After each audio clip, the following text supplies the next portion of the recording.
The Dutch cultivation system, when Java became a plantation in Indonesia, 1830s.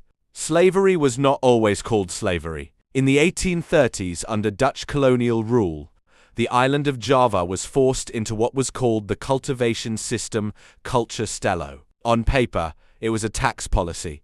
In reality, it was state-organized exploitation. Javanese farmers were required to devote 1/5 of their land and labor to growing export crops like coffee, sugar, and indigo for the Dutch government.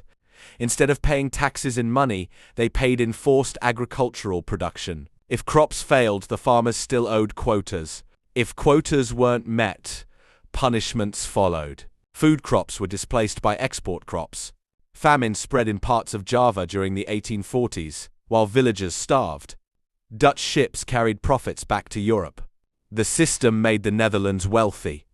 It financed railways, public buildings, and state modernization in Europe. Meanwhile, Javanese peasants endured hunger, coercion, and forced labor that blurred the line between taxation and bondage. It wasn't transatlantic slavery. It wasn't plantation chattel slavery. But for many villagers, it felt no different.